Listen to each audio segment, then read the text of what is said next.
Hey everyone, it's Matthew again. It's the last session in what's been a building course about trying to help reacquaint people with the fact that their body has things that can help the mind, especially when recovering from trauma.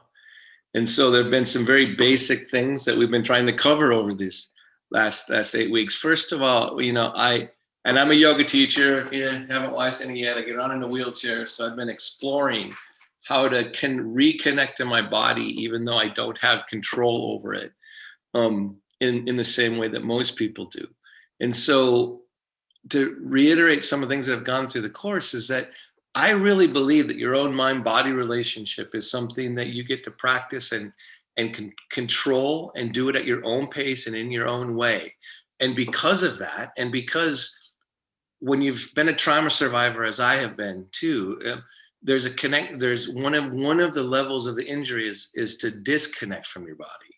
And so what I like about like any kind of mind-body practice, but I'm a yoga teacher, is that I get to control the pace. I get to work on things right in my own case, right? Where if it's working for me, I can do it. If it's not, I can do it. All of these things and the things that I can learn from my body to help my mind remember or find sensations that for whatever reason, I'm no longer as connected to because of the things I've gone through.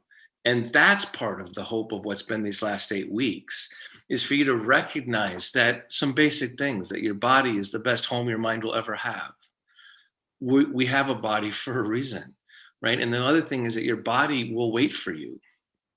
As you've been a trauma survivor, or if you're helping people survive trauma, the mind goes out in front and tries to control and protect you, and that's what it's supposed to do. But the body's the one that's been witnessed, and part of Bessel van der Kolk's, influence is to realize that the body needs to know where the present is. The mind-body relationship needs to find its way home, right? And that the body is one of the places that you get to have a very intimate relationship with. My connection to whether I can lift my arm, nobody can get in the way of that, right? There's a connection between you and your body and between you and the universe that is yours. And part of what happens when you've gone through trauma is that you forget that. Or maybe you never knew that because you grew up in an unsafe home or who knows what. But the truth, it's a truth, is that you get to be here.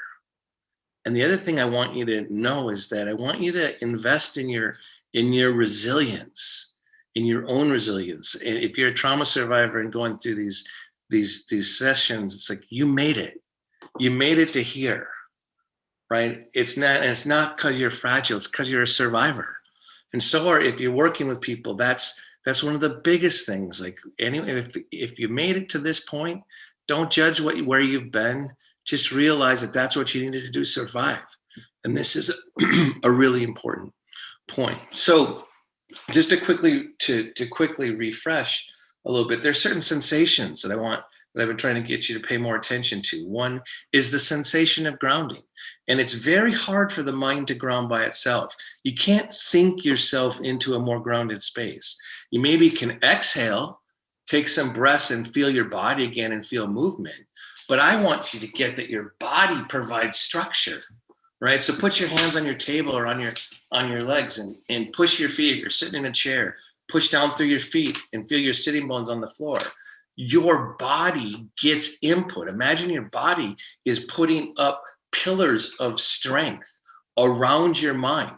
So as I have both my hands on the table, feel both my sitting bones, feel both my feet, that is structure that I can count on if my mind can let it in. One of the things that we've been trying to practice is how to soften the organs of perception. In other words, where your mind actually grips onto the world. So when you have a structure here, your hands and feet more grounded, right? Soften the skin on your face, around the temples, your jaw, the inside of your mouth, right? Let that inward emptiness and quiet become part of your experience. It's not vulnerability. It's your dimension. It's your resilience, right? But have that softening while you have the structure of your body, like pillars around a mind that's finally coming home. Right? So just take a breath or two here into the structure that calms your mind down. The sensations of my hands on the table, my sitting bones on my wheelchair cushion, on the foot pedals. I'm going to lift my chest a little bit. I'm going to show that if I activate when I choose, I can have the sensation of feeling more alive. That it's in your control. And then when you release and drop your chest, you can feel how things get dull again.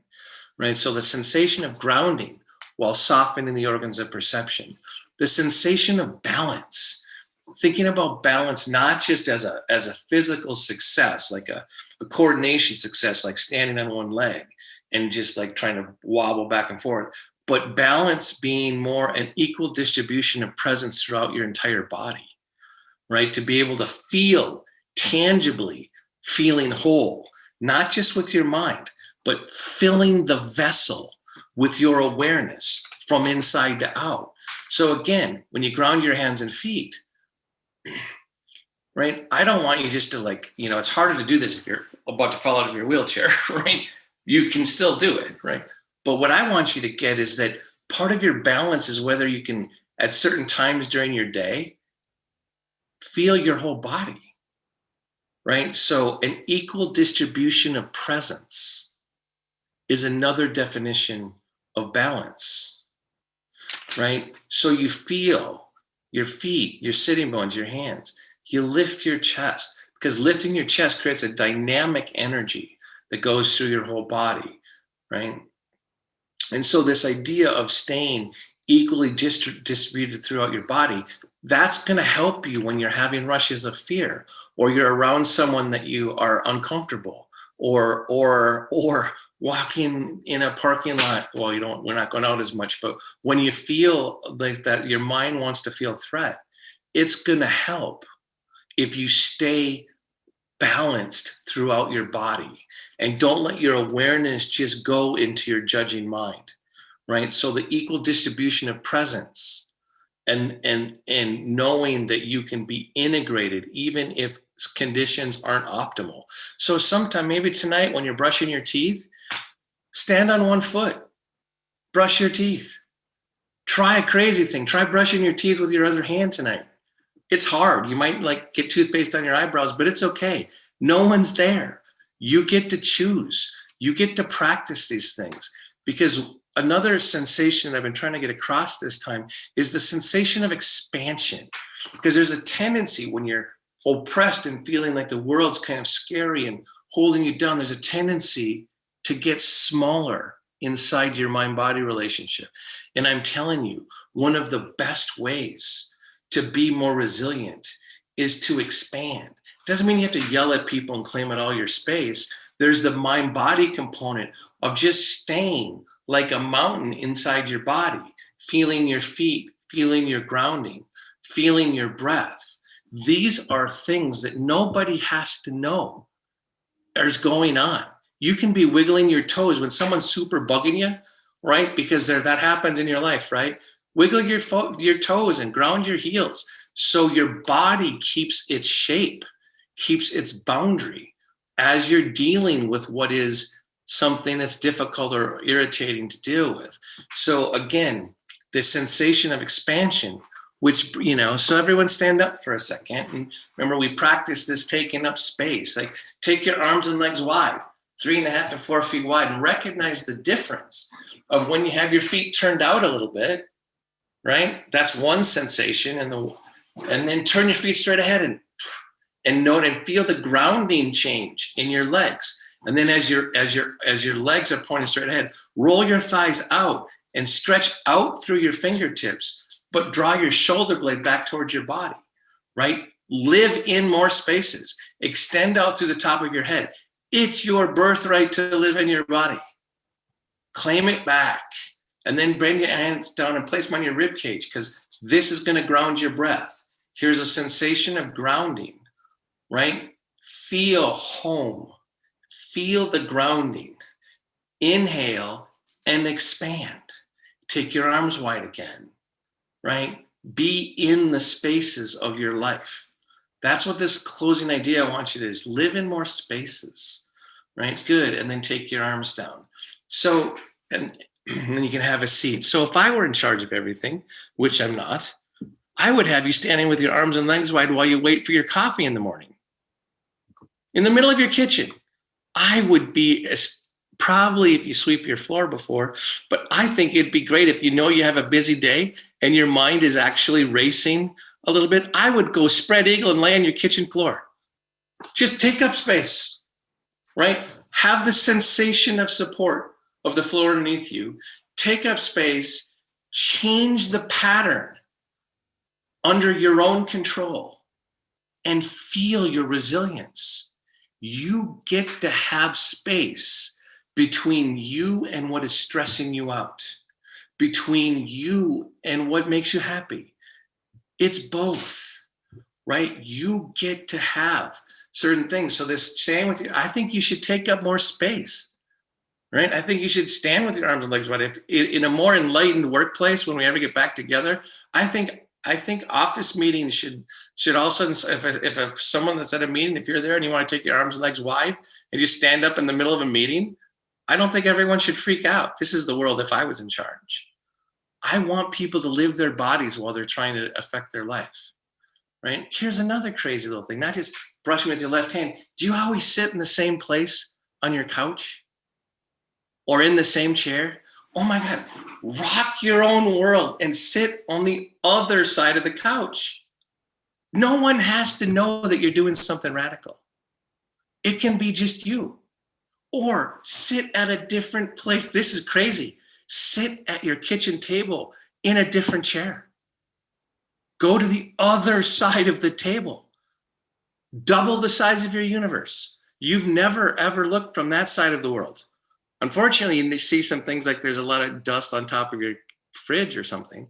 You've got all these issues that happen, right? But I'm telling you, routine both protects us when we really need it, doing the same thing over and over, but it also restricts us.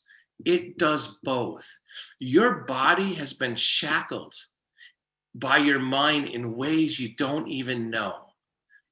And the ways you start to transform that is to let your body start to live in more spaces. Let more happen when it's your choosing of your time. Your body is an amazing boundary, but even deeper than that, the empty quietness, when you soften the inside of your mouth and the base of your tongue, and you feel that drop inward, that quiet space, maybe you don't even know, but maybe you think that tender part of you is the most vulnerable one. What if it's your strongest part of you? What if that space gets judged by the mind as being not resilient? But that's your mind, because your mind's out there trying to protect stuff. So part of in the development of inner awareness, right? I want you to know that you're not going to where you're quiet and little. You're going to where you're most connected to the world, and you're the strongest if you can have it coursing through you as your own. Don't give that internal space away to somebody else. And maybe you're one of those people that's a big caregiver that wants to take care of everyone else before yourself. Be careful about that. Don't self-sacrifice, right? Find that space for yourself. And I'm telling you, one of the places and ways to do that is through your body more, right? And then allow for that, for different, where are other places? Think of the other places you could be. Maybe you have like a certain people that you're around that you tend to not present your best self, right? The next time, just sit quietly and be grounded in your body while you're watching yourself do the things that you don't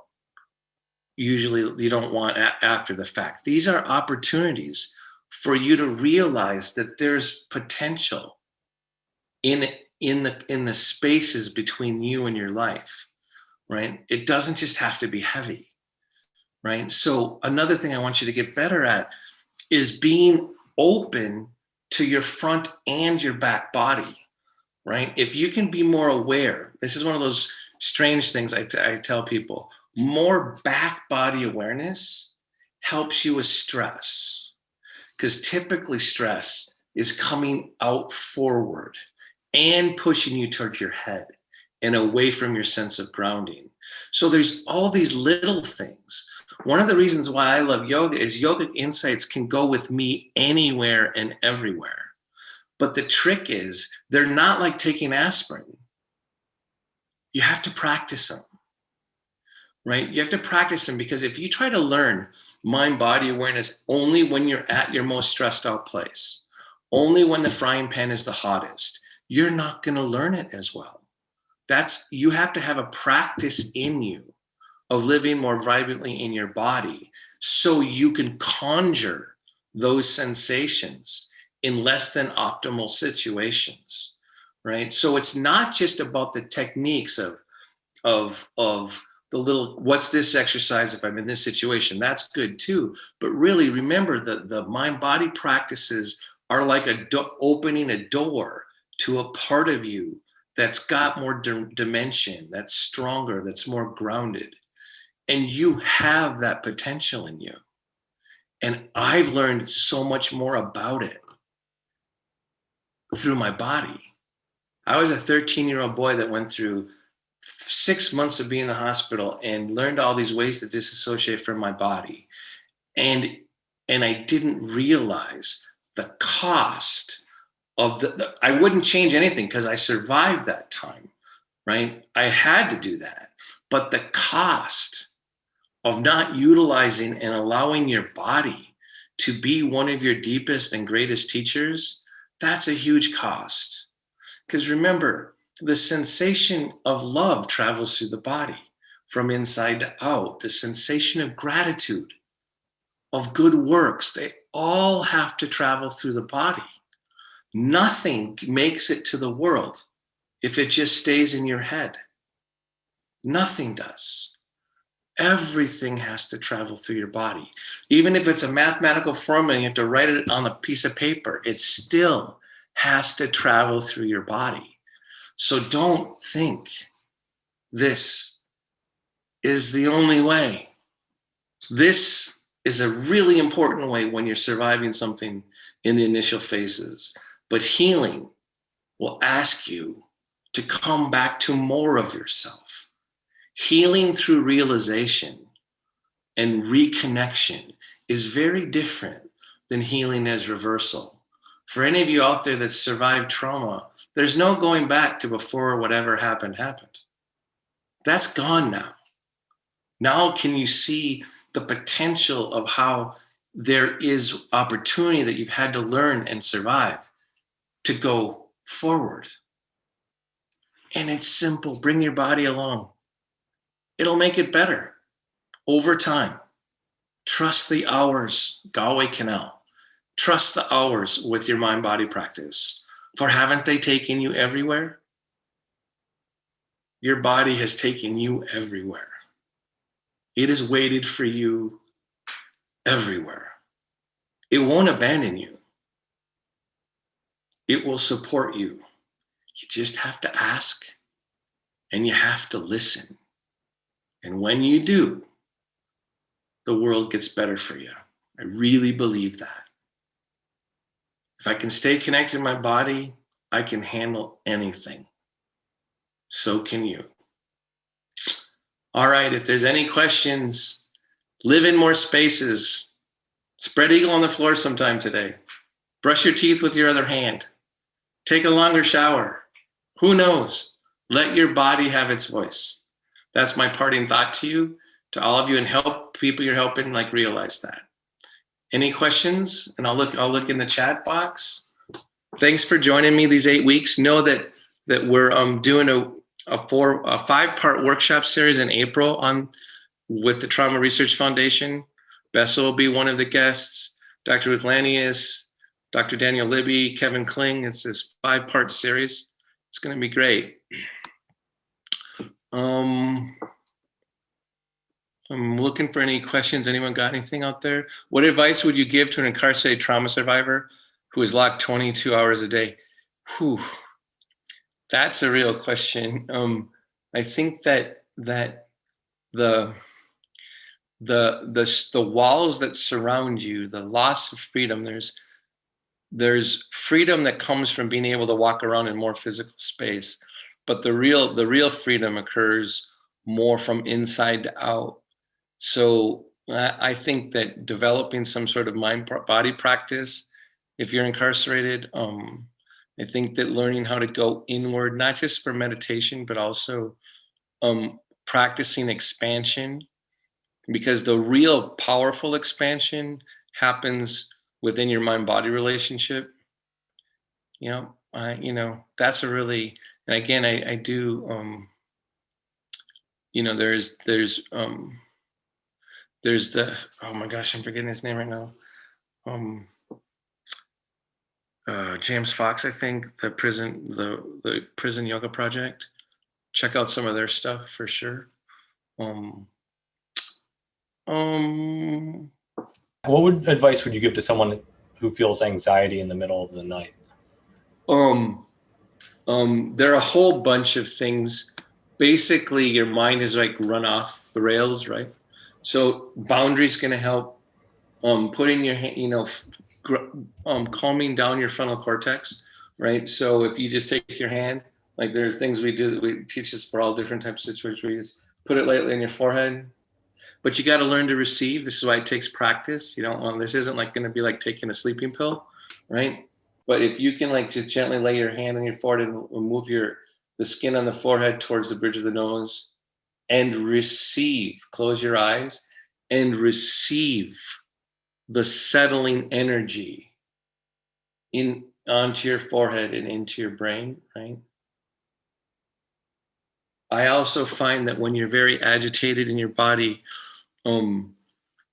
what's happened is you're not receiving from the room around you as much. So like really try to focus on, if you're laying in bed, let's say, like feeling your heels on the bed, your shoulders, like go through a series of things where you just let the body's voice start superseding your mind's judgment, right? And so, because remember, those sensations are always happening, your mind just has stopped receiving.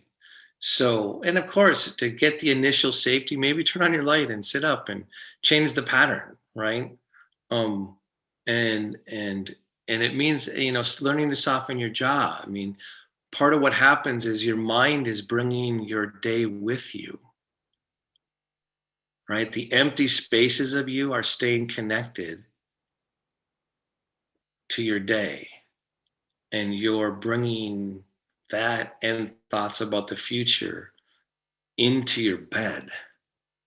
And so I would also might suggest practicing some sort of ritual before you go to bed, right? Maybe swinging your legs up the wall, laying on the floor, spread eagling on the floor right before you get into bed. Make some distance, make something, some practice, some habit separate you from your sacred place, because you've got to reclaim, and so do I, right? I have a lot of physical pain in my shoulders. Like my bed is still my sacred place, right? Where my body actually nourishes, even if something's supervening, right? And so you need to keep, so sometimes practice laying on your bed when you're not feeling anxiety, right?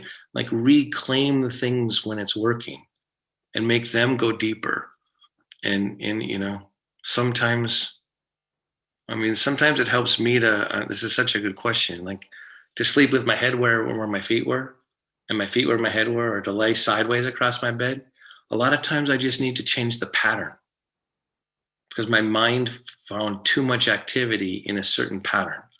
And so I need to change the pattern to change my mind. Hope that helps a little bit. There's one last question. Okay. What recommended reading would you give people? If you're a reader, Um, I mean, for this stuff, I'm not really sure. Of course, I'd tell you my book, but my book has nothing to do with this. My book is a story. Um, I think that there are a whole bunch of good books. It's more about whether you can let in. There's a lot of wisdom around you. It's whether you're going to let it in. Don't think it's always in the teller of the wisdom, right? A lot of times it's in whether you're ready to receive it. So I think there's a lot of great books out there, right? There's a lot of great videos and stuff. It's whether you're ready to hear it, right? There's wisdom all over the place in many different modalities and many different authors, right? So does one pop? Oh, one that I love, um, which blew my mind, but this is just my story: Zen Flesh, Zen Bones, which is a bunch of Zen koans translated by Paul Reps. I've been carrying this book around with me for how long have I been practicing yoga? 29 years. And I'm only halfway through it because every time I come across one that I have a koan that I have no idea what to do with, I just have to put it down and just like live with it for a while. Right. So I love that one. Right. I love all sorts of things. Yeah. So I wish I had a better, quick, like good one book for you to read. But mostly I want you to believe in your own path a little bit more. Your own ability to seek, to control the pace of your own seeking, right? Listen to yourself too, right? So, all right. Thank you so much, Matthew. It's been an honor. It's been an honor to have you. And I just want everybody who's with us to know that all of these videos are available on the TRF website. And we have all of 2020 pretty much, and we'll be going all through 2021. So please keep joining us every Tuesday. And if you're on our mailing list, which you must be in order to get into these sessions, then we will be able to send you information about Matthew's upcoming workshops in April. So thank you. And then also, if you're interested in our work at my nonprofit's mindbodysolutions.org. Yeah. And we do have a YouTube channel that has short videos on it, and there's just stuff. There's stuff out there. It's Excellent. Good stuff. See you again next week. Thanks so much, Matthew. Yep. Take care, everybody.